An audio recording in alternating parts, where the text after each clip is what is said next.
Экран. Все был. Так, медицинада анестезия ретінде қолданылатын галоген алкан ол хлороформ. Трихлор метан, анестезия ретінде қолданылады. Так, ары қарай кеттік. Күшті электролиттер. Күшті электролиттер дегеніміз ерігіштік кестесінде еритін затты, еритін қышқылдар, негіздер немесе тұздар. Так, А вариантқа қараймыз. Су. Автоматически. Ол не емес. Электролит емес, алып тастаймыз. Оксид тоже автоматически, ол электролит емес. Сілті, еритін, сілті деген еритін негіз. Натрий нитратының ерітіндісі. Ол бізде, электролит болады. Қатты астық натрий хлор плюс минус тоже бізде электролит табылады. Толық көптер. Қатты астық бізде ол суда ерімесе, суда ерісе жақсы электролит, ал ерімесе жоқ, ол электролит емес. Электролит деген сөз тоғыз. Калий уаш ериді, хлорсутек қышқылы ериді, и натрий тоже тоғыз түзеді. Сонда бізде жауап да болады. Ары қарай кеттік. Мельхиор құймасы, ол бізде мыс және никель. Ары қарай. Иондану энергиясы кему ретімен орналасқан қатар. Иондану энергиясы дегеніміз, бір элемент атом болып тұрады, содан электрон жұлып алу.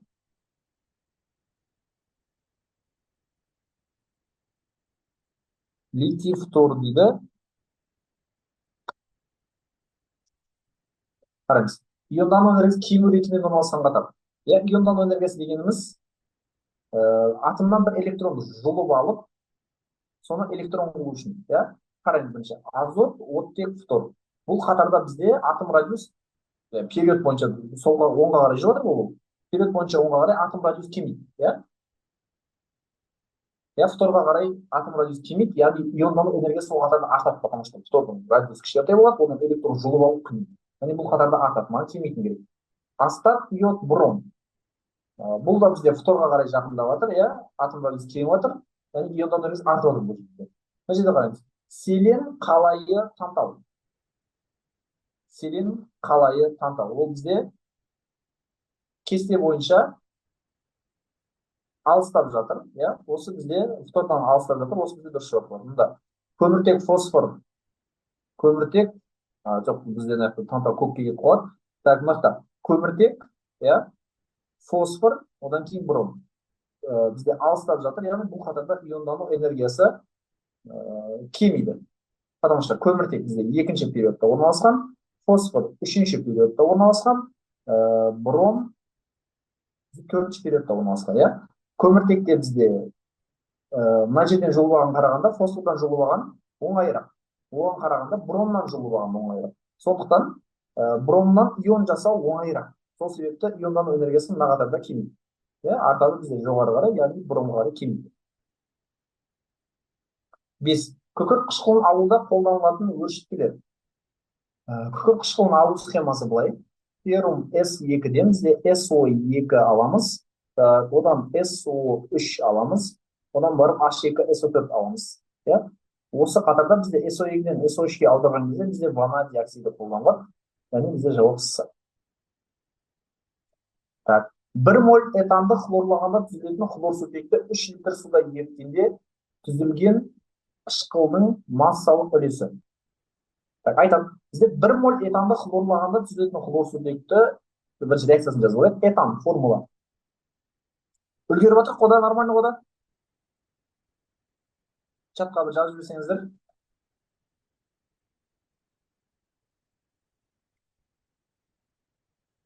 Молодец, фторға қарап өседі иондану энергиясы, фтордан ары қарай кемиді. Так, этан С2H6 хлорлағанда не қосамыз? Хлор 2. Механизм былай. Хлорды 2 радикалға бөліп аламын. Хлор барады, шабуылдайды, бір сутек жылы болады, бізде H хлор шығады. Енді бізде С2H6 болып, бір сутек кетіп болады, С2H5 хлор. Қараңыз, 1 моль этанды. Этан бізде қанша моль? 1 моль. Моль величинасына коэффициент жазамыз. 1. Түзілген хлор сутекті 3 литр суда еріткенде. Хлор сутек массасын тауып аламыз. 36-да 5 грамм на моль. Есептейтін болсақ та моль мен моль ұқсарға грамм болады. 36,5. 36 да 5-ті 1-ге бөліп 1-ге бөлем шығады 36,5 грамм. Иә? Все. Менде 36-да 5 грамм ашқылор бар, соны апарып 3 литр суға салған. Иә? Судың массасы 3 литр су бізде 3 килограмм болады. Ол бізде 3000 грамм болады. Иә? Енді ерітіндінің массасы қанша болады бізде? 3000 грамм суда 36-да 5 грамм тұз қышқылын еріткен. 36-да 5 грамм. Бұл бізде шығады 3036-да 5 грамм ерітінді бар. Осы ерітінің ішіндегі ашқылардың маған үлесі керек. 36-да 5 бөлем 3036-да 5 көбейтемін 100-ге. Сонда болады. Есепке салайық. 36-да 5 бөлеміз 3036-да 5 көбейтеміз 100-ге. Болады 1,2%. Жауап С. Молодец. 1,2%. Кім скриншотта болады? Скриншотта ала салыңдар, иә? Запись болады. Ары қарай кеттік. 3 алиатты гидролиздеу арқылы 85% шығыммен 588 грамм глицерин алынса, неше грамм май гидролизденген дейді. 3 алиат деген бізде сұйық май формуласы С3H5O С17 H35 алиатты тұрғай 333 СО3 гидролиз деп тұр. Осыған не қосамыз? HOH қосамыз. Бұл бізде обратно күрделі. Я запись берем. Айбек запись берді. Так. Қосамыз HOH. Я? Осыны қазір бір общий схемасын көрсетіп берейін. Май деген жалпы глицерин бар. С3H5OH деген. Сол сутектің орнына қышқыл қалдығының радикалы келген бір күрделі эфирі бізде май деп аталады. Иә, сол 3 алиат. Гидролиз деген кезде HOH қосылады да. Обратно бізде сол РСО-мыз қышқыл қалдығы өзінің OH-ын алады, обратно карбон қышқылы шығады. RCOOH. Иә? И РСО-ның орнына өзінің глицериннің родной сутегі келе салады. Қосамыз С3H5OH. Мынаны алдына 3 қоя саламыз, сонымен кеңесе салады. Енді конкретно біздің жағдайымызға келетін болсақ, бізде шығады мұнда С17H30СО-мыз өзінің OH-ын алады, родной. Біреуіне сразу үшеу. Бізде үшеу бар, иә? С17H33 СООH үшеу. Қосамыз С3H5OH3. Айтады. Бізде 588 грамм глицерин алынса дейді. Значит, глицерин бізде қанша грамм? 588 грамм. Грамм белгісі астына мр жазамыз. 36 қосамыз 5, қосамыз 51. 92 мр. Бізге неше грамм май гидролизденген? Май. Триалиаттың мр қателеспесем 884 ау деймін. 884 есептейік. 884 көбейтеміз. 588-ге бөлеміз 92-ге. Шығады 56-да 5. Бірақ бізде шығым бар. 56-да 5, шығым бізде 85%. Бізде реагентті тап деп отыр, яғни 100-ге көбейтеміз, 85-ге бөлеміз. Есептесек. Шығады 66-да 45. 66-да 45 жауаппен жуықтайтын болсақ, бізде 66-да 5 деген жауап бар. Сонда бізде жауап қайсы болады? А болады.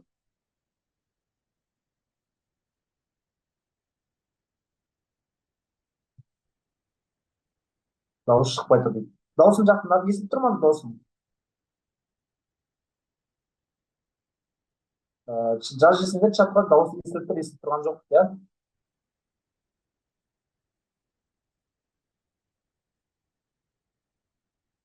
Естіп тұрма дауысым? Все, тема. Осылай басқалардың сұрақ қоймағаны дұрыс қой да? Тихо отырған.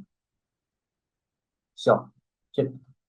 8 Массасы 13,6 грамм алюминий мен кальций карбидтері қоспасын сумен өңдегенде газдар түзілді. Түзілген газдарды артық мөлшерде оттегінде жандырғанда 784 литр газ түзілді. Бастапқы қоспадағы алюминий карбидінің массалық үлесі. Алюминий карбиді. Молодец. Жоқ, алюминий карбидінде не түзіледі? Метан түзіледі. Кальций карбидінде ацетилен түзіледі. Я қуаныш. Алюминий 4 3 қосамыз HOH. Шығады. Алюминий OH3. Қосамыз CH4.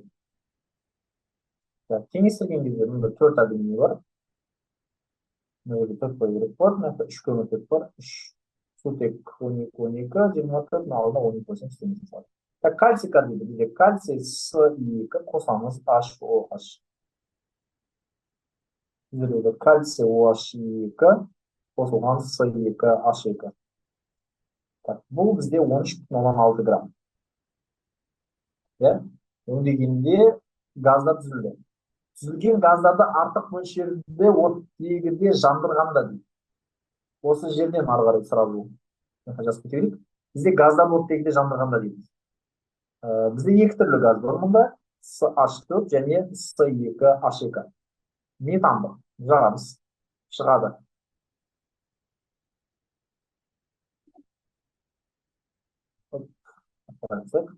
Кез келген көмірсутекті жаққан кезде бізде SO2 және H2 болып бөлінеді.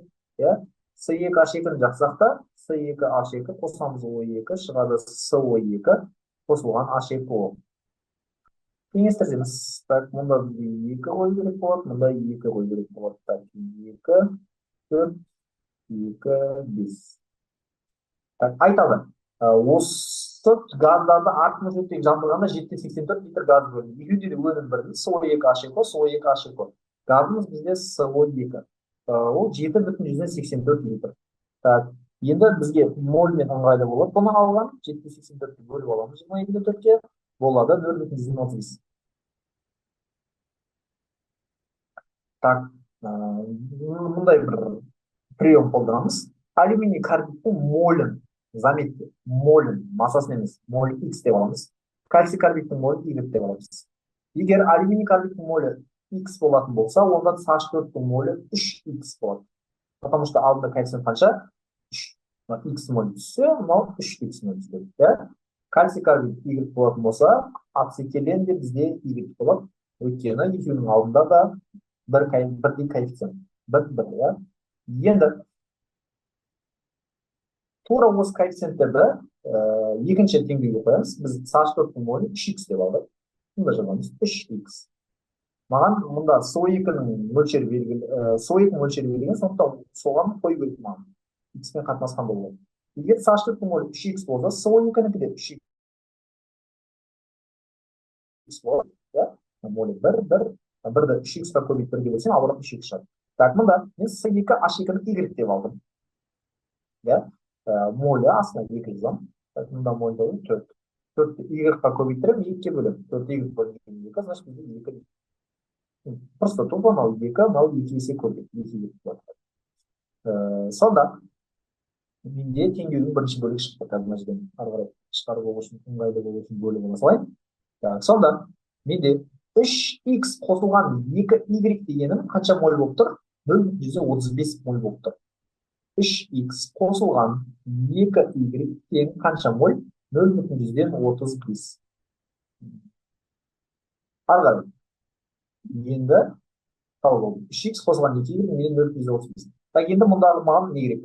Мына жаққа X қосылған Y 13,6 дей алмаймын, потому что бұл жерде менде массасы. Алюминий карбидтің массасын тауып алайын қазір. 4 қосылған 36. 144. Мл 144, яғни массасы 144X болады. Так, мына жақта кальций 40, 24, екеуін қосамыз 64Y болады. Осы екі массаны қосқан кезде бізде масса 13,6 грамм. Жазамыз. 144X қосамыз 64Y тең болады 13,6 грамм. Қазір грамм өлшемді көшіп қойсам, жүйені шешеміз ары қарай. 3X 2Y қаншаға турлап алсаң екен? Давайте 2Y-ді 64Y-ге турлап алсаң 32-ге көбейттірем. теңдеудің үсті. 32-ні 3х-қа көбейтемін. 32-ні 3х-қа көбейтсек, бізде 96х шығады. Қосамыз. 32-ні 2-ға көбейтсем, 64y шығады. Так, 0,35-ті 32-ге көбейтемін. 11,2 шығады. Астына жазамыз. 144 астыңға дейінгі сол күйінше қалады. 144x қосамыз, 64y тең 13,6. Екі теңдес бір-бірін алып тастаймыз. Астынан үстін алып тастасам, маған ешкім демейді. 64-тен 64 алып тастаймын, ештеңе қалмайды. Енді 144x-тан 96x-ті алып тастайтын болсам, 48x. 13-те 6-дан 11-де 2-ні алып тастайтын болсам, 2,4 шығады. X табатын болсам, 2,4-ті бөлемін 48-ге. Қанша болады? 0,05 болады. 2,4 бөлеміз 48-ге шығады. 0,05. Я? Все. Маған алюминий карбидінің массалық үлесі. Алюминий карбидінің массалық үлесін табу үшін маған оның бірінші массасы керек. Я? Алюминий карбиді. Алюминий 4С3. Массасы біз қанша деп алдық? 144x деп алдық. Енді есептейміз. 144 көбейтеміз. X'іміз бізде қанша шықты? 0,5. 0,5 тең болады. Көбейтейік. 7,2. Все. Алюминий карбид бізде 7,2 грамм. Енді маған үлесін табу керек. Алюминий карбид бізде 7,2 грамм. Қанша грамм қоспаның ішіндегі үлесін сұрап отыр менде? 13,6 грамм. Есептейміз. Бөліміз 13,6. Көбейтеміз 100-ге. Олар 52-де 94%. Жуықтасақ, ол бізде 53% болады. Жауап А. Түсінікті деп ойлаймын.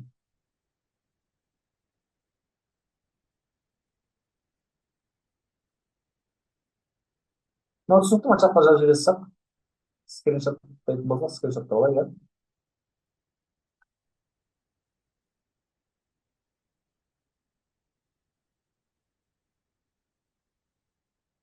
Түсінікті болса, онда жазып аламыз.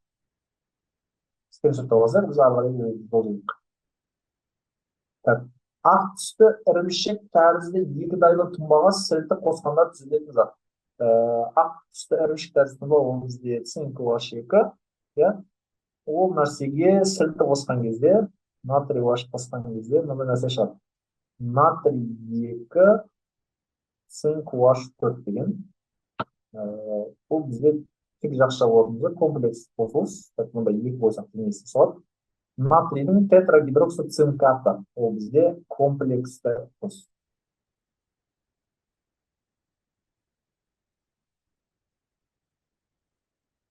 Так, 10. Қысқасан кетті. 10. Химиялық реакция жылдамдығы 0,05 моль литр секундқа тең. Егер 0,5 минут ішінде заттың концентрациясы 4 есе азаятын болса, заттың бастапқы мөлшерін анықтаңыз. Көлемі 1 литрге тең. Қараймыз. Бір реакция жүріп жатыр. Какой-то бір реакция жүріп жатыр. Жылдамдығы 0,05 моль литр секундына. Моль литр секундына. Айтады. 0,5 минуттың ішінде уақыт 0,5 минут. Ол бізде жарты минут қояды, жарты минут бізде қанша секунд болады? 30 секундтың ішінде концентрациясы 4 есе азаятын болса. Так, бізде С1 бар, бастапқы концентрация, С2 бар. С2 бастапқыға қарағанда 4 есе азайған. С1 бөлінген 4. Алдында 1 бар, 1-ді 4-ке бөліп отырсақ, 0,25 С1 бар. Осы жағдайда заттың бастапқы мөлшерін анықтаңыз. Сізге табу керек. Бастапқы концентрация. Химиялық реакция жылдамдығы деген нәрсе бар. Химиялық реакция жылдамдығы В тең болады. С2 мен С1 бөлінген П деген. Алдында плюс минус бар, ол жоқ П деген. Неге мәнге қатысты емес, тура кері реакцияға қатысты. нөлдерді орнына қоя саламыз. В бізде 0,05. Өлшемді жазбай қоя саламын, потому что тең с2 минус с1. С2 менде реакциядан кейінгі бастапқыдан 4 есе азайған болып тұр. Значит, ол 0,25 с1. Азайтып тұрамын с1. Уақыт бізде жарты минутпен берілген, бірақ жылдамдық секундпен берілген соң, онда секундқа айналдыру керек. Астына жазамыз 30 секунд. Есептейтін болсақ, дальше теңдеу шеше берейік. 0,5 тең болады 0,75 с1. Бізге таңба маңызды емес, есептелсе бұл 30 секунд. Ол тура кері деген нәрсені білдіреді. Көбейтіреміз. Мұнда есеп шығарған кезде астына бір жазысымыз да пропорциямен көбейтеміз. 0,5 көбейт. Ол бізде 1,5 тең болады. 1-ді көбейтіреміз 0,75 с1-ге. 1 көбейтіреміз 0,75 с1. Өзі шығады. Дұрыс па? Енді с1-ді табу үшін просто 1,5 да.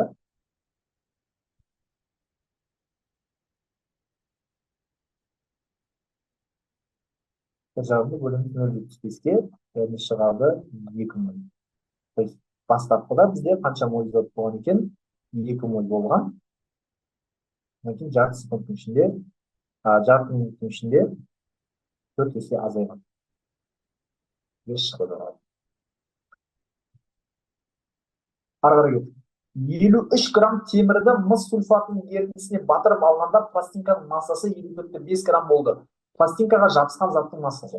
Так, темірді мыс сульфатының ерітіндісіне салған. Сызып көрсетсең. Мына жерде бізде мыс сульфатының ерітіндісі бар. Бір ыдыстың ішінде, так, мыс сульфатының көп деп қойсаңыз, мынаның ішінде. Бізде мына жерде купрум ацетат ерітіндісі бар. Купрум ацетат. Осының ішіне әкеп темір салған. Темір шеге дейікші пластинка. Темір шеге салған. Темір шеге салған. Батырған кезде 53 грамм батырған. Салған реакция жүрген, қайтып шығарып алған. Шегені сол кезде кептіріп бөлшесе, қанша болды екен? Массасы 54,5 грамм болып кеткен. Значит, артып кетті массасы. Сол пластинкаға жабысқан заттың массасын тап деп жатыр. Табайық. Реакция салған. Реакция жүрген. Феррум қосамыз, купрум СО4. Феррум кімді алады бізден? СО4 табылады. Шығады. Феррум СО4 қосылған купрум. Енді басына пластинка бізде 53 грамм болған. Біз материал баланс деген нәрсе қолданамыз. Темірдің енді 53 грамм темірдің бәрі түсіп кетпейді ол реакцияға. Определенный бір X мөлшері ғана түссін, және пластинканың бетін не қаптайды? Мыс қаптайды. Ол темір түсіп кетеді реакцияға, ерітіндіге түсіп кетеді, ал мыс соның бетін пластинканың бетіне жабысады. Темірдің молі X болатын болса, массасы 56X. Купрумның массасы 64X. Пластинкадан темір кетеді, 56X кетеді, мыс қаптайды, 64X. Сол кезде масса бізде болған 54,5 грамм. Теңдеу шеше салам. 64X-тан 56X салам, бізде 8X шығады. Тек мұн жақта 54,5-тен азайтып тастаймын 53-ті. Есептеймін. 8X тең болады 54,5-тен 53-ті алып тастаймын. 1,5 болды, değil mi? 1,5 X. Şimdi 1,5'ı 8'e bölün.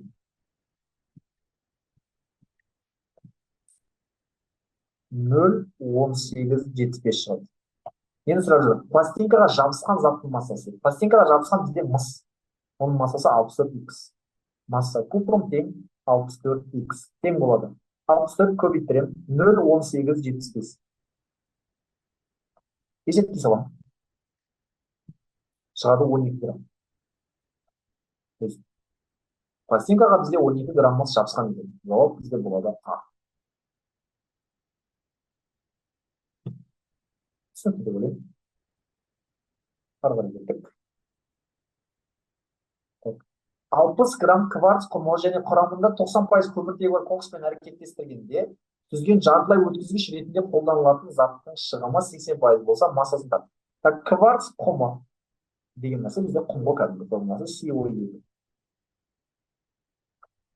Кокс деген бізде көміртегі, айтып ішіне көміртегі бар. Шығады бұл бізде SO қосылған CO. жартылай өткіш ретінде қолданатын бізде CO. Кварц құмы бізде 60 грамм, грамм берісасына үнер жазамыз. 28 литр, астында да 60. Көміртегі 15 грамм кокс, ішінде таза көміртек таба салайық. Кокстың 90% көмір дейді. 90-ға бөлінген 100-ге. Сонда шығады 13,5 грамм шығады. 13'te 5 астында 12. 60 60'қа бөлсең 1 болады, 13'те 5 12'ye бөлсең 1,1 болады. Бізге аз мол керек, біз есептейміз CO2 есептейміз.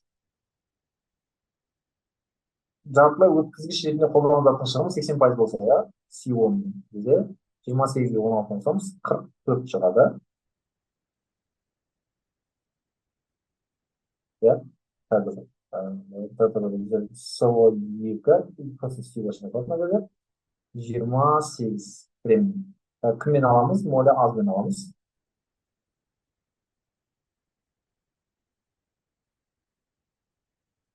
Есептесек бізде шығады 28-дің өзі шығады. Ja, еще бізде шығым бар. Шығым. Кремнийдің массасын есептейтін болсақ 28 көбейтеміз 80-ге бөлеміз 100-ге. 28 көбейтеміз 80 бөлеміз 100. Шығады 22-де 4-де, онда жауап жоқ. Қызық. Сосын болды. Жақсы. Қарақта. Так, 14. Сірке қышқыл мен құмырсқа қышқылының 20% 204 грамм ерітіндісін 70 грамм 60% калий уаш ерітіндісін қосқанда түзілген калий ацетатының массалық үлесі. Сірке қышқылы мен құмырсқа қышқылының ерітіндісі. Так, сірке қышқылы бізде CH3COOH, ja? Құмырсқа қышқылы бізде HCOOH. Так. Екеуінің 20% 204 грамм ерітіндісін 70 грамм 60% калий уаш ерітіндісі қосқан түзілетін калий ацетатының массалық үлесі. Қосамыз калий уаш, екеуіне де калий уаш қосамыз. Реакция жүрген кезде HOH бізде су болып кетеді. HECO и сутек орнына кім бара салады? Калий бара салады. CH3COO калий. Түзіледі. Мұнда да тура солай. OH пен H не болып кетеді? HECO түзіледі. HCOO калий. Дұрыс па? Так, енді бізде калий уаш массасы 70 грамм 60%. 70 грамм қанша проценттік? 60%. Таза калий уаш бізде болады 42 грамм. Моль таба салайық сразу. 42 бөліп аламыз 56-ға.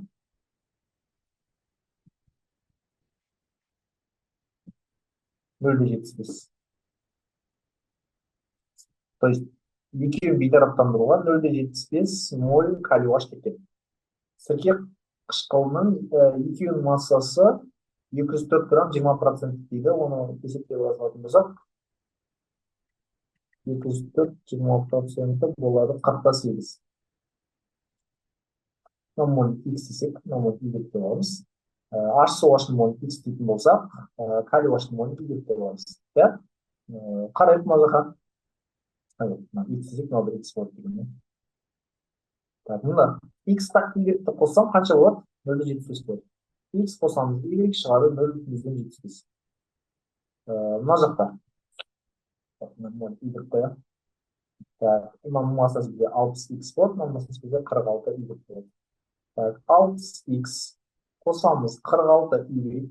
Қанша болады массасы? 40-та 8. Жүйе шеше саламын. 60-қа торлай салайық үстін. 60-ты көбейтеміз, шығады 6X. 60-ты Y-қа көбейтеміз, 60Y. И 60-ты 0,75-ті көбейтем саламын. 45. Астында 60X қосамыз 46Y тең болады 40-та 8. бір-бірінен алып тастаймын. 60 пен 60 қысқарып кетеді. 60-тан 46-ны алатын болсам 14Y болады. қырық бестен қырыққа сегізді алып тастаймыз. 4,2. Y таба саламыз. 4,2-ні бөлеміз 14-ке шығады 0,3. X-ті таба салам. X қосқан Y бізде 0,75. 0,75-тен алып тастаймыз 0,3-ті. Бұл бізде шығады 0,45. Иә? Сөзген калий ацетатының массалық үлесі. Бізде калий ацетаттың массалық үлесін сұрап жатыр. Калий ацетаттың молі да X. Массасы тауып керек. CH3, COO, калий. Массасы. Әрмәді бізде 59, қосамыз 39. Шығады 98. 98X. Сарина маған өше саласың ба жасыл өтініш? 98X. Есептей салайық. 98 көбейтемін X. Бізде 0,45-ке. Есептейік. 98 көбейтеміз 0,45. Шығады 44-те 1.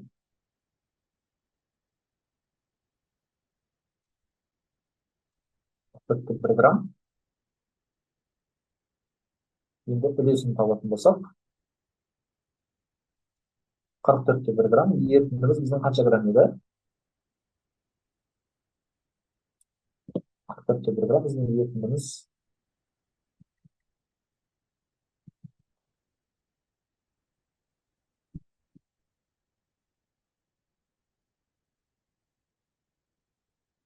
1 грамм біздің ерітіндіміз болатын 204 граммға 70 грамм деп атырдық. Значит, асыл 274 грамм. 274 көбі сонда шығады. 16-да 5-ке жетпайды. Сонда бізден ең жақын жауап бізде 16-да 7. Да? Потому что жалпы ерітіндімізде 204 грамм болды, 70 грамм болды. Еще бастап қанша шығады? 16,7%. Так, 15. СО2 қосылған H2. СО қосылған H2 кері реакция теңдеу. Бізде реакция екіге бөлінеді. Тура реакция бар және кері реакция бар. Тура деген сөз СО2 мен H2 әрекеттеседі да оңға қарай жүреді. Бұл тура реакциянікі. Ал кері реакцияға бізде кім қатысады? СО мен H2 қатысады. СО мен H2 қатыспаған, көбейіп тұр ғой негізі. СО мен H2 қатыспаған бізде жауап бар. Бензин 60% гексаннан және 40% октаннан тұрады. 50 килограмм бензинді жағу үшін қажетті ауа көлемі дейді. Қараймыз. Гексан формуласы С6H14. Бұл 50 килограмм бензиннің 60% дейді. Табам. 50 килограмм көбейтеміз 60-қа бөлеміз 100-ге. Бұл бізде шығады 30 килограмм. Енді октан. Октанның формуласы С8H18. Бұл бізде 50 килограммның 40%. 50 килограммның 40% бөлеміз 100-ге. Шығады 20 килограмм. Осы екеуін жағамыз. С6H14 қосамыз O2 шығады. СО2 қосылған H2O. Мына жақта. С8H18 қосамыз O2. СО2 қосылған H2O.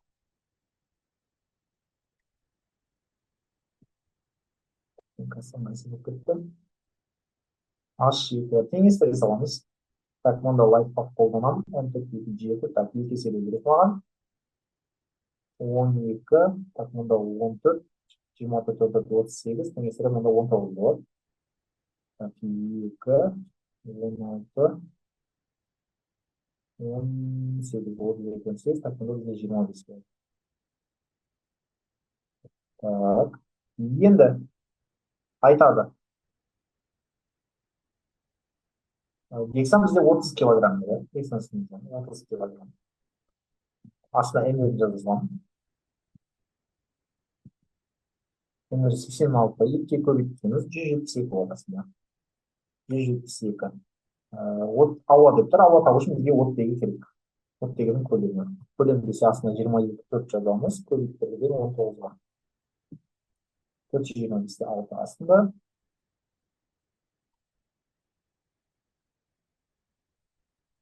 есептей салайық. Так, 425-те 6 көбейтілген 30 бөліңіз 172-ке.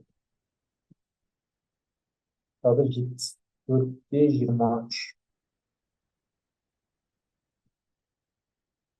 Так, мына жақта бізде 20 астында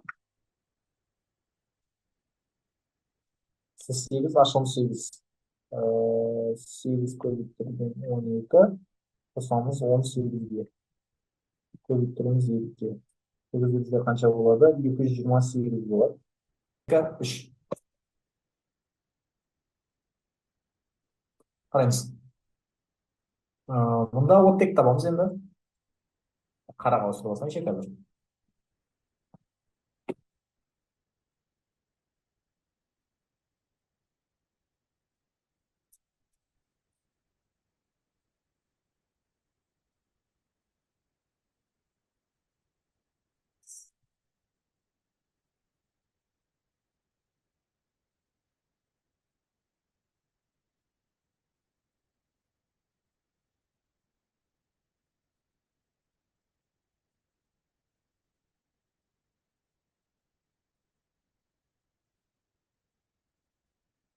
Пакет X.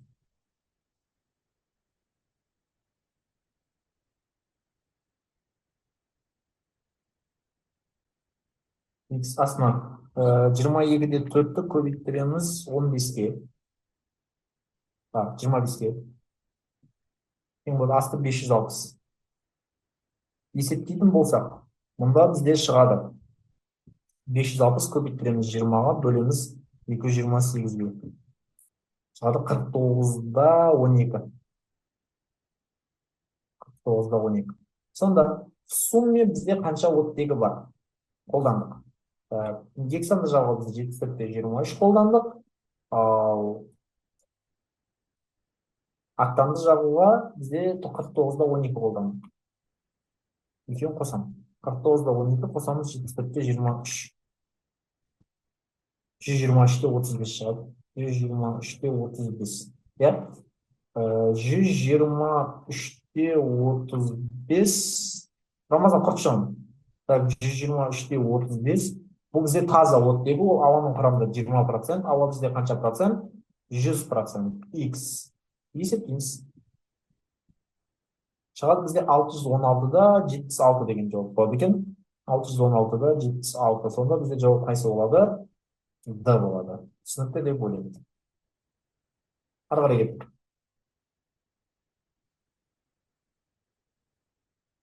Мынаны бізде бұндай болып тұр. Использование.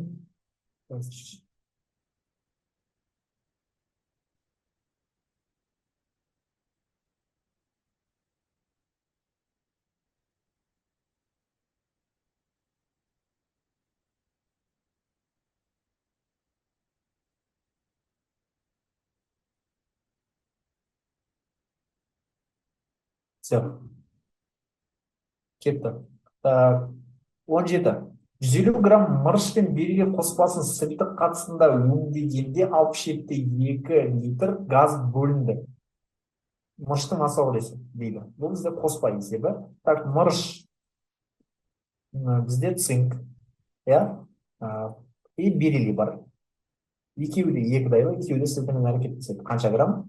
150 грамм. Так, сілті ерітіндісі. Натрий OH ерітінді десе, ішіне не бар? Су бар. Бериллийді қосамыз натрий OH. Кереген сияқты бізге. Ерітіндісі покасын қарастырмай қойып. Себебі бізде натрий 2, цинк O2 қосылған H2. Теңестіргенімізді алдына еп қосамыз. Мұнда тоже натрий 2, бериллий O2, натрий бериллаты тізбек. Натрий 2, бериллий O2 қосамыз H2. Айтады бізде тізбелетін газ 67-те 2 литр дейді. То есть, бізде 67-те 2 литр. Моль есептейтін болсақ, 22 түрде бөліп аламыз, бұл бізде 3 моль. Екеуі 150 грамм. Цинктің моль X деп алсам, H2-ның мольді қанша болады? X болады. Бериллийдің моль Y деп алсам, сутектің де мольді қанша болады? Y болады. Сонда X-қа Y-ті қосқаным қанша моль болады? 3 нөл болады. X қосылған Y тең болады 3-ке. Мына жақта масса цинктің мөлшері 65X, мынаның массасы 9Y. Екеуін қоссам қанша болады? 150. Жазып қоямыз. 65X қосамыз 9Y тең болады 150-ге. Енді маған X пен Y түрлерін астындағы турлау керек. 9-ға турлайсыз ағайын. Есептеңіз, 9-ды X-қа көбейтемін, 9-ды X шығады, 9-ды Y-ға көбейтемін, 9-ды Y шығады. 9-ды 3-ке көбейтемін, 27. Астын қарай саламыз. 65X қосамыз, 9Y тең 150. 9-дан 9-ды алып, дым қалмайды. 65X-тан 9X-ті алатын болсам, 56X қалады. Ана жақтан 150-ден 27-ні алып тастайтын болсам, 123 қалады. X-ті салып саламын. 123-ті бөлемін 56-ға. Шығады бізде 2-де 196. 2-де 196. X тең. Енді Y тең болады. Y табыш 3-тен 6 саламыз ма? Шығады 0,803. 123 қаяқтан шығып кетті, естімей қалдым дейді. Қара, алмас 65X-тан 9X-ті алдым, қанша X қалды? Мына жақта енді 150-ден 27-ні аламын, қанша қалады? 123 қалады. Вот сол. Мырыштың массалық үлесі. Мырыштың массасын біз X-пен алдық. 65X. Таба саламын мырыштың массасы. 65X. X-тің орнына қоя саламын. 65 көбейтtiремін. X бізде 2-де 196. 2-де 196. Есептеймін. 65 көбейтtiремін 2-де 196-ға. Қанша болады? 142-де 74 болды. 142-де 74. Давайте, үлесін табайық. Цинк массасы 142-де 74 болды. Қанша грамм қоспаның ішінде? 150 грамм қоспаның ішінде. Көбейтtiреміз 100%. Есептей саламын. Шығады 95-де 16%. Сонда бізде жауапта сәйкес еді, 95-де 17 деген жауап, жайлы кішкене жоқта жібердік, сосын ойнап кеткен. Жауап А болады. Так. Аммиак атты қосылыс, құрамда аммиак бейганды болу керек. NH3 бізде С болады. Қайнау температурасы ең жоғары зат, бұл жерде бізде сірке қыш қалады. Қайнау температурасы жоғары болады, сутектік қосылысы бар заттарда. Сутектік қосылысы бар, спиртте де бар, базар жоқ. Арай, екеуінде де бар спирттік байланыс. Бірақ сірке қышқылының әмері жоғарырақ, сол себепті оның қайнау температурасы жоғары болады. Қарадым, мынау 118 градус, мынау 75 градус. Сірке қышқылы күштірек, қиынырақ қайнайды. Оттектің ең соңғы электронның квант сандары. Оттек. Қарайсыздар кестеден 1s2, 2s2, 2p4 конфигурациясы. Бізге ішкі деңгей қызық емес, бізге тек сыртқы деңгей ғана қызық. 2s2, 2p4. S бізде 1 орбиталь, P бізде 3 орбиталь. Айтқан бізде айтады. 2s болсын, но бізде 2p болсын. S-та бізде 2 электрон бар дейді, біреу үстіне қарайды, біреу астына қарайды. P-да барлығы бірінші үстіне қарап шығады, 4 электрон бар. Қазір 3-еуін жазып шықтым, 4-шісі қайда қарайды? Астына. Бізге конкретно осы электронның квант сандарын анықтау керек. Бірінші бас квант саны. Екінші периодта орналасқан, яғни барлығына қаншаға тең болады? 2-ге тең болады. Минус болады ғой дейді. Кеттік. Енді L тең болады. Бізде P орбитальда орналасқан, P орбитальдың L-і 1-ге тең. Пока бізде сәйкес келіп тұр А жауабы, В жауабы тоже сәйкес келіп тұр, С жауабы тоже сәйкес келіп тұр. Пока лақаға кете алмаймыз. Так, енді магнит квант сандар бұл жерде -1, 0 және +1 емес па? Сонда қайсында тұр бізде? Магнит квант сан бізде -1 деп тұр. Так, 2, 1, -1 дейтін жауаптар бізде пока что А и С. Енді бізге МС табылды, спин квант саны. Так, бұл бізде аспанға қарап тұр ма, жерге қарап тұр ма бұл электрон? Жерге қарап тұр. Значит, бұл бізде минус 2-ден 1 болады. Сонда жауап бізде қайсысы болады? С болады.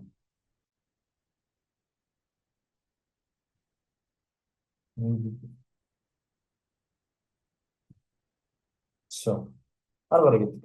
Нуклеофилге жататын қыз. Нуклеофил деген минус заряды бар заттар, немесе бос электрон жұбы бар заттар. Хлор минус базар жоқ, нуклеофил, бірақ натрий плюс сол электрофил, жатпайды вариантқа. Так, мұнда OH минус әңгіме жоқ. Нуклеофил, H плюс электрофил. Вариант емес. Так, H2O қараймын, оттек бізде 6-шы топта орналасқан, сыртында 6 электроны бар. Екі сутекпен кездесіп тұрады свиданияда, сонымен байланыс құрады. Қараймыз, бізде оның 4 электроны артық қалды, 4 электрон, 2 электрон жұбы артық. Бұл оны бере алады, яғни бұл нуклеофил. Аммиак. Аммиак тоже. Аммиактың сыртында 5 точкасы, 5 электроны бар. 3 сутекпен свиданияға барады. Сонда бізде 2 электрон артық, 1 электрон жұбы артық. Оны тоже бере алады. Я нуклеофил деген артық электрон жұбы бар. Все болды. Суда, аммиакта бізде нуклеофил табылды. Бром 2 электрофил, но СH3 карбокадион тоже электрофил. Бұл вариант емес. Ары қарай кеттік. Реакцияның жылдамдығы 40 градуста 15 минутта жүреді. Температуралық коэффициент 3-ке тең болса, дәл осы реакция 60 градуста неше уақытта аяқталады дейді. Қараймыз. Реакцияның жылдамдығына температураның әсері Ван Гоф теңдеуімен сипатталады. Қоя саламыз, температуралық коэффициент бізге 3-ке тең дейді. Градустар 60 градус және 40 градус. 60 азайттырамыз, 40 бөлеміз 10-ға. 60-тан 40 аламыз, 20 бөлемі 10-ға. 20-ның 10-ға бөлемі 2, 3-тің квадраты 9. Бізде 40-тан 60-қа дейін көтеріп тұр, яғни жылдамдық 9 есе артады. Яғни 15 минут жүретін реакциям, 15 минут жүретін реакция бізде тез жүріп кетеді. Қанша есе? 9 есе жылдам жүріп кетеді. Бөлем 9-ға.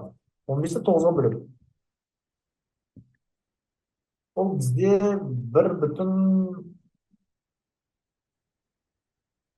1,66 минут дейді. 1,66 минут. Онда ең жақын жауап қайсы болады сонда бізде? 1,5 минут қояйық. Осымен талдау аяқталды.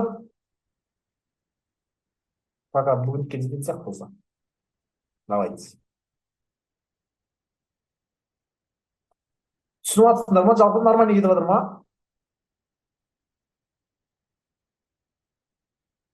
Өзімен өзім қуып жатқан жоқпын әйтеуір.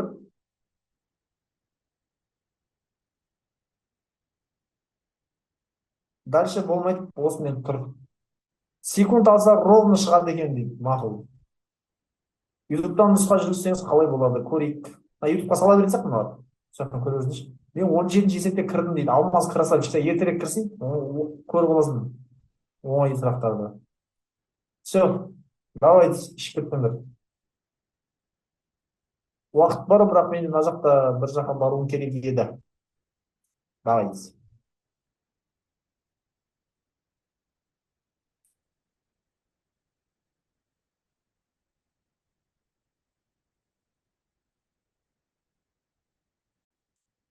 Recording in Дауысым естіп тұр ма, шапқа жазайық.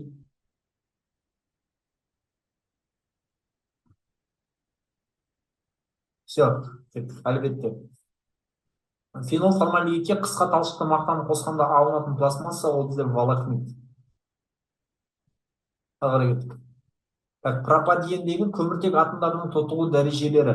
Пропадиен деген бізде 3 көміртек, С3H4 құрылымдық формуласы салатын болсақ, 3 көміртек, 3 көміртек. Диен деген сөз 2 қос байланыс бар деген сөз. Ен деген қос байланыс, диен деген 2 қос байланыс деген сөз. CH2 и CH2. Мына жерде ортасындағы көміртек ешқандай басқа атоммен байланыспаған. Бұл 2 көміртектің байланысқан электр тесттер бірдей, яғни бұл жерде 0 болады. Яғни 0 деген вариант бар. Бізде пока С-да бар және Д-да бар. Мына жаққа қараймыз. Сутек бізде кез келген бейметалдан әлсіз плюс 1 болады. Тотығу дәрежесі плюс 1 плюс 1 и плюс 1. Напомню, екі сутек атомынан электрон алып, значит, бұл жерде минус 2 болып тұр. Мына жерде де минус 2 болып тұр. Значит, жауап минус 2 және 0 болады. Ары қарай кеттік. Кальций термия арқылы алуға болатын элемент, бұл чисто теория енді цезий. Кальций термия арқылы сілтілік металлдарды алады, таза. Басқа металдарда мыс, күміс, алюминий дегендерді көміртек қосып, сутек термия, көміртек термиямен алуға болады, потому что олар арзан и таза шықпаса болады. Ал цезий бізде радиоактивті элемент, ол таза шығу керек, сол үшін кальций қолданылады. Кальций термия негізі қымбат, основной әдіске кірмейді, тек осындай қымбат металдарды алу үшін қолданылады. Кеттік. Сұрақтарыңыз болса жазып отырайық.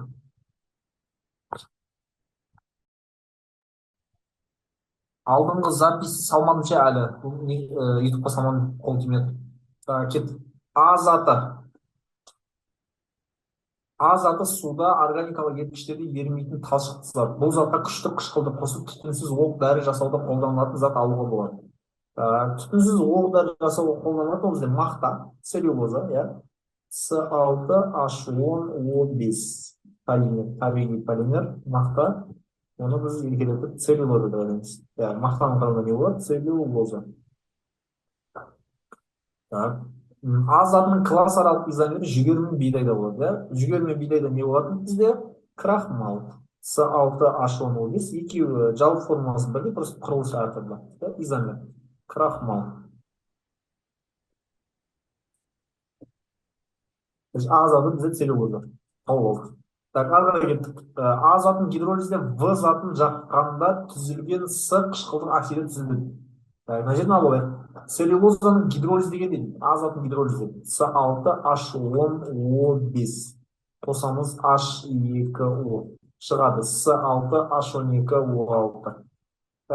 Не шығады? С6H12O6 деген бізде глюкоза. Бізде В заты глюкоза. Айтады, В затын жаққанда түзілген С қышқылдық оксидін глюкозаны жағайық. С6H12O6, глюкозаны жағатын болсақ, кез келген органикалық затты жақсам, мен шығады көмір қышқыл газы мен су. Кеңестіре салам. 6. В затын глюкоза қышқылдық оксид дейді. Қышқылдық оксид бізде екі зат түзілді, С2H2, қышқылдық оксидін С2, көмір қышқыл газы. Бұл бізде С заты. Оксид түзілді. С затын жарық қатысында фотосинтезде Д заты алынды дейді. С затын фотосинтезде. Фотосинтезге С2 қатысады, ағаштың тамырында су болады. Тура осы ректі керісінше отырмыз. Шығады С6H12O6.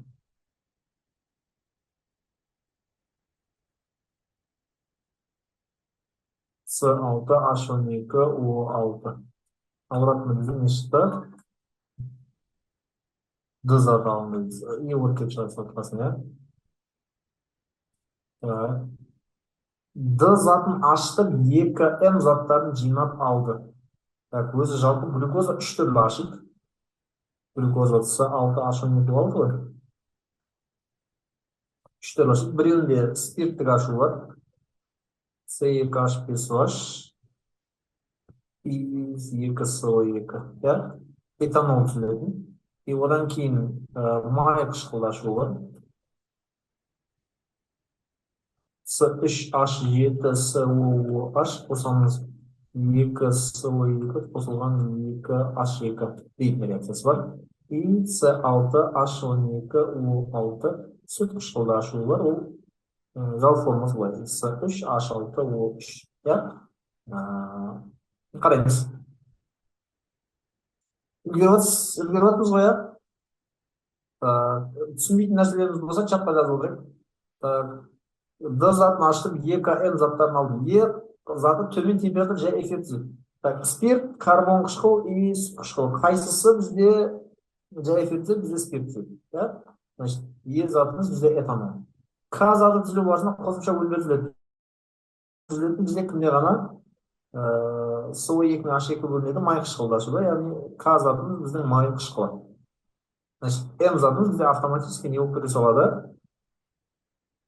сүт қышқылы болып кете салады. Бүкіл заттарды анықтап а заты целлюлоза, о заты глюкоза, с заты со2, д заты қайтадан глюкоза, е заты спирт, этил спирті, к заты май қышқылы, м заты сүт қышқылы. Иә? А затының классаралық изомері неше құрса? Біреу, а заты бізде целлюлозаның бір несі бар. Классаралық изомері ол целлюлоза. Иә? Так, м затының құрамында неше сигма, неше пи байланыс бар? М заты бізде сүт қышқылы болды. Сүт қышқылы. Иә, жалпы формуласы С3H6O3. Ашып жазатын болсақ. CH3, CHOH, COOH. Осындай да екі гидроксо пропан қышқылы. Екі гидроксо пропен қышқылы. Так, енді бұның ішіндегі сигма байланыстарды санайтын құрылымдық формуласын жазып шығатын болсақ. Так, С, H, H, H, С, H, O, H, SOH деген екі топтан тұрады, карбонил топтан және OH деген гидроксил топтан тұрады. Енді ішіндегі сигма байланысын санап шығатын болсақ, сигма деген дара байланыс. Қарамен деген шығамын. 1, 2, 3, 4, 5, 6, 7, 8, 9, 10, 11. Wow. Ішінде қанша сигма бар екен? 11 сигма бар. 11 сигма. Пи деген екі қос байланыс болатын болса, біреу пи болады. Так, мына көкпен дейсінші. Бір пи. 11 сигма, бір пи. Так, мәтінді көрсетіп жіберіңізші. Міне екен мәтін. Скриншоттап аласың ма?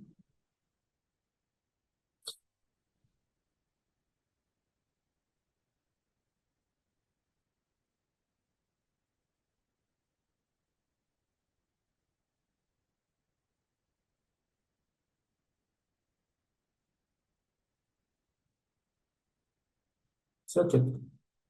Так, 28. Д затына тән емес қасиет.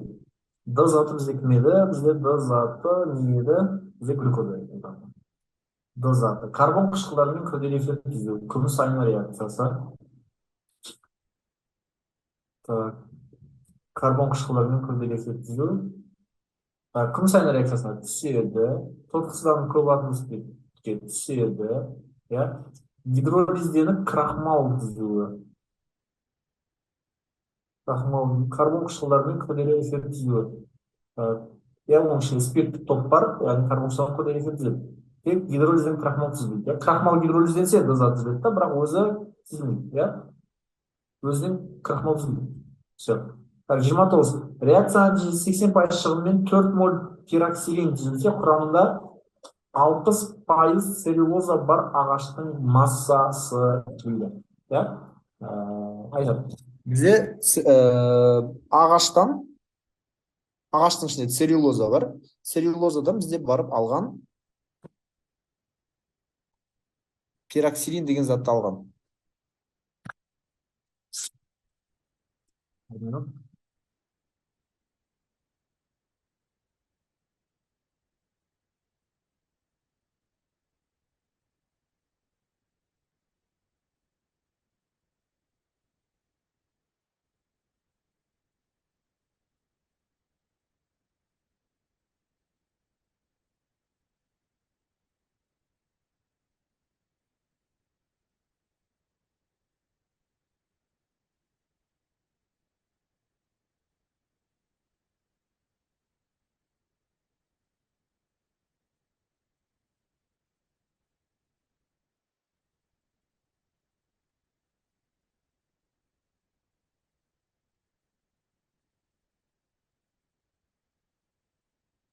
Қараймыз.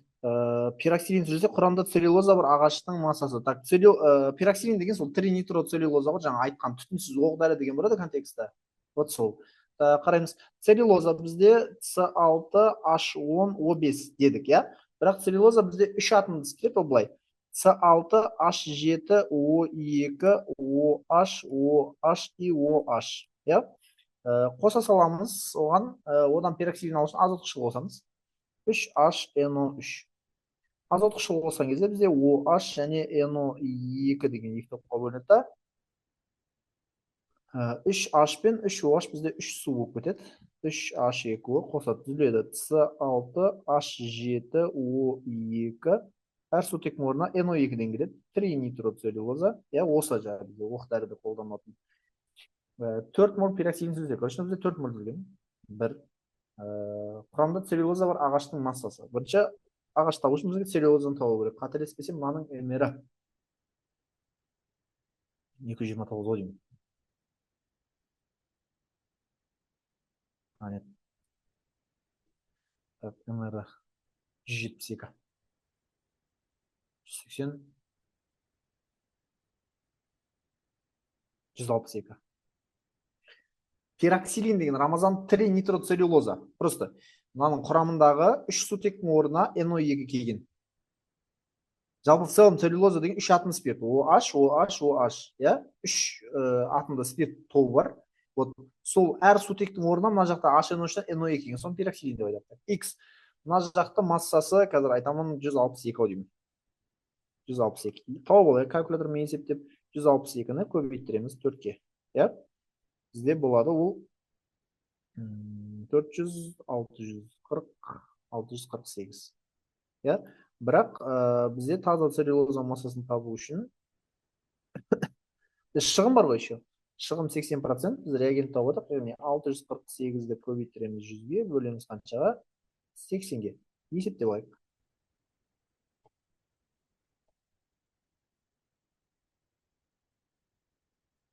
648 көбейтіреміз 100-ге, бөлеміз 80-ге. 810.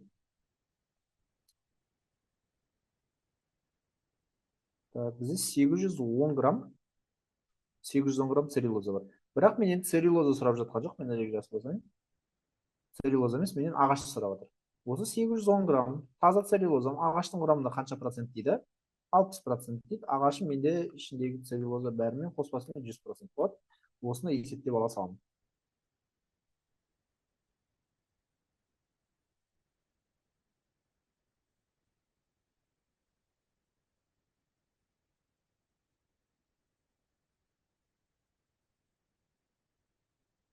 Есептейтін болсақ, уже вариантта көрініп тұрған сияқты, ол 810-нан көп, тек қана бір ақ жауап бар, 1350. Калькулятормен есептеп жатырмын, соған шығып жатырмын. 1350 жауап та бар. Тема. Е заты жоғары температурада қызғанда түзілген өнімнің сапалық реактивтері дейді. Е затымыз не еді біздің? Қазір қарап алайық. Е заты бізде не екен ғой? Этил спирті. Е заты бізде этил спирті. Е заты бізде этил спирті. Этил спиртін жоғары температурада қыздырсақ, бұл 140 градустан жоғары температурада не түсіп кетеді? Этилен түзеді, С2H4 и су түзеді. Этиленнің сапалық реактивтері бізде бром суы, бром суы и марганцовка екеуі де түссізденеді.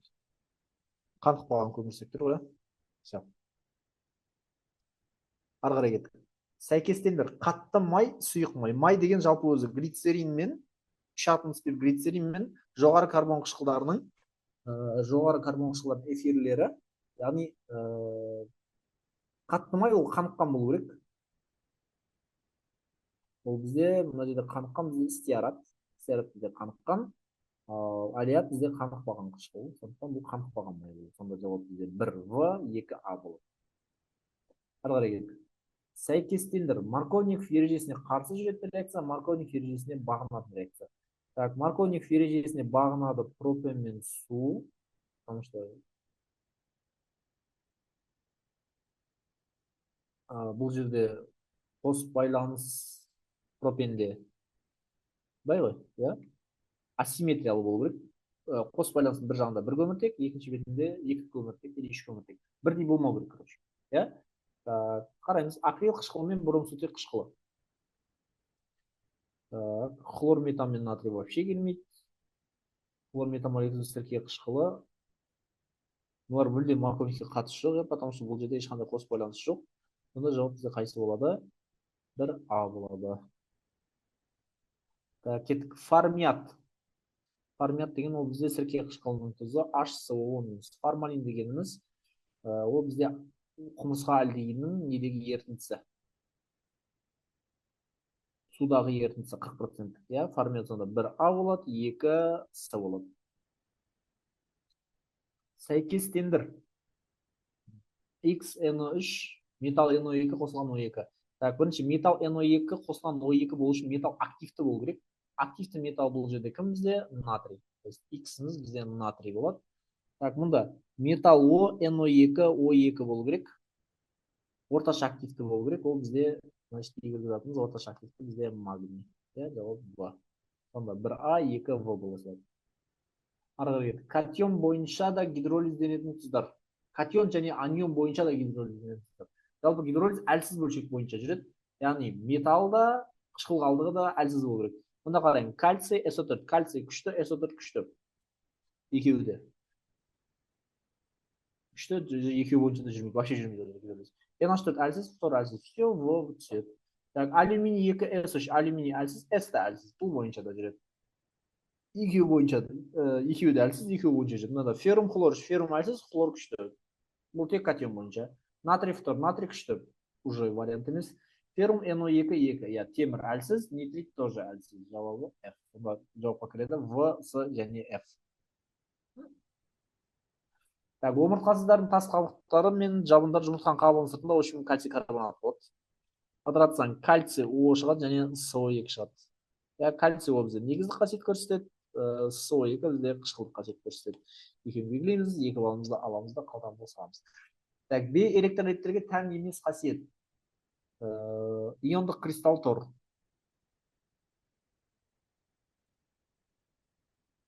Б электролиттер тән емес. Так, атомдық кристалл тор тән, я, олар Б электролит. Ковалентті полюссіз, ол тән, я. Атомдық ковалентті полюссіз, ол тоже тән, тәндер белгілеушілер, я. Иондық кристалл тор тән емес. Иондық кристалл тордың барлығы бізде жауапқа кіреді. Иондық кристалл тордың барлығы плюс-минус болған үшін ол бізде неге кіреді? Электролит болады. Полюстілігі аз. Иә, полюстілігі аз, олардікі дұрыс болады бұл. Ковалентті полюсті. Ковалентті полюсті, H хлор, H бром деген сияқты молекулалар, ол бізде Б электролит болып табылмайды. Полюсті болатын болса, ол тоже электролитке кіреді. Жауапқа кіреді. Д болады. А және Д. Молекулалық кристалл торлы. Молекулалық кристалл торлы, иә, молекулалық кристаллдар кіреді. О2, H2 деген сияқты газдар жатады. Олар бізде Б электролит. Сонда жауап бізде А және Д болады. Так, мына жақта қарайтын болсақ, сұрақтарын енгізбеген екенмін. Қарай салайын қазір. 39-40. 39 сұрақ өшіп кеткен екен. Сұрақ өшіп кеткен жауабы бар. Соңғысы, олеум.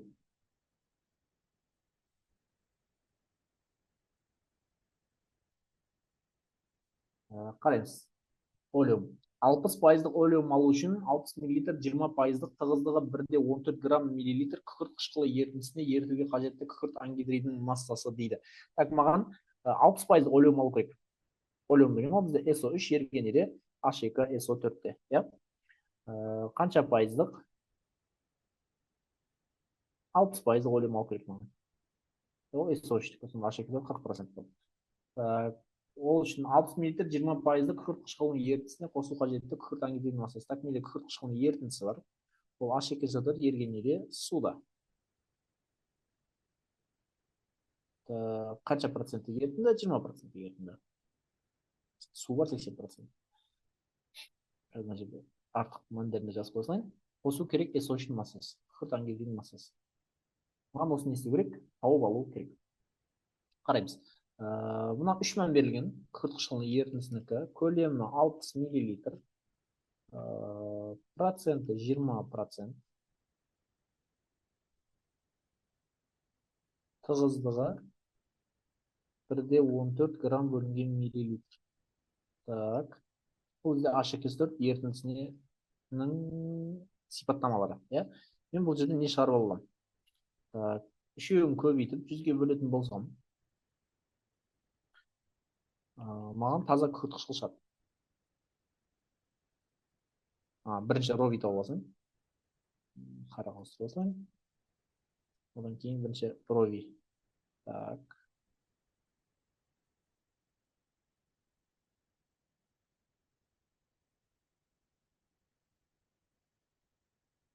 Массасы рови. Так. 1/14 көбейтілген 60. Есепте боласыздар.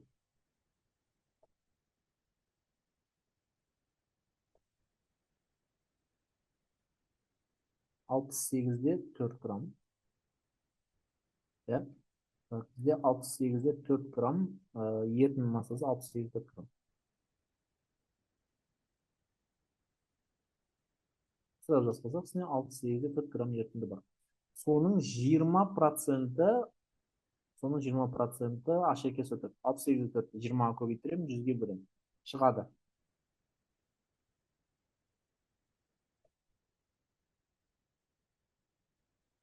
Он үште 68. 13'те 68. Су бізде болады. Содан қалғаны. Нормально. Так, енді әрекеттестіреміз. Екі стаканды араластырған кезде бізде H2O мен SO3 не істейді, бір-бірімен әрекеттеседі. Әрекеттестірейік. H2O қосылған SO3 шығады H2SO4. Біз SO3 массасын білмеймін. X. Судың массасы 68-де 4-тен 13-те 68 алып тастайтын болса, қазір ойша аласақ, 55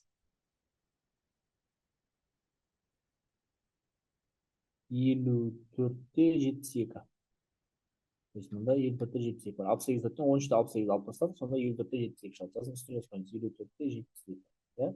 Грамм берілсасына MR18. Маған күртішқылы қызық болып тұр қазір. 98. Есептеп ала саламыз.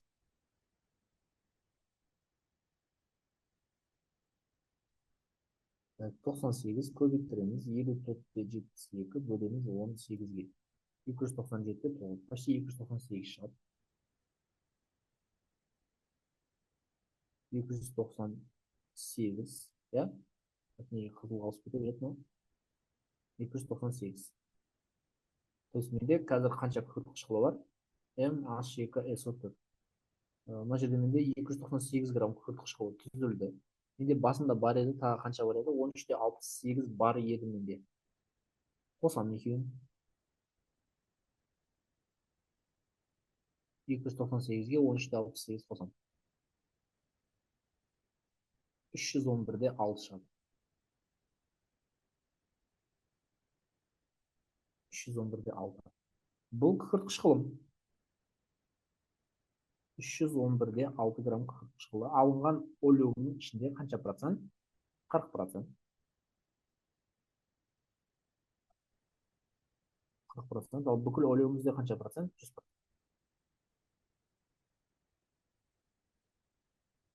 Олеумізде 100%. X. Есептеп аласыңыз пропорцияны.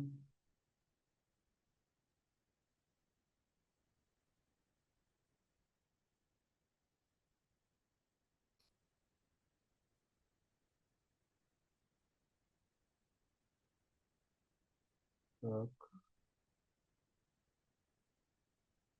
779 дейді. Так, неге бұндай болып кетті? Так. 60% олеум алу үшін.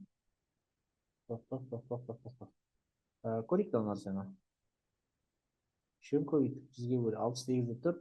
Мына бізде 13-те 68-ге шықты. Так. Су толығымен жоқ болды. 3-те 68, 298. Қостық екен 311-де 6. Сен қосқан кезде бізде шығады 779. Одан 68-де 4 азайтатын болсақ, 700-ге тақалған бір цифр шығайын деп тұр, неге бір шықпай жатыр?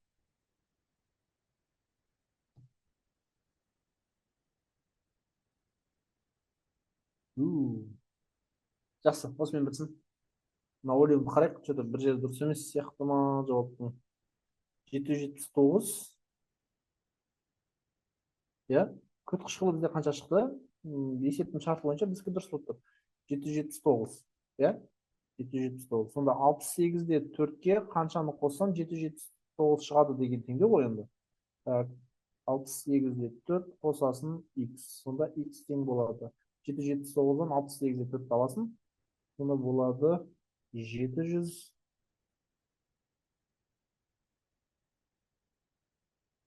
716. Емасы шығу керек болған. 716. Бірақ бізде ондай жауап жоқ. Неге? Bir қарап шығайық. Жоқ, біздікі барлығы дұрыс. Осыдан шығу керек. Осымен бітті барлығы. Жақсы, давайте.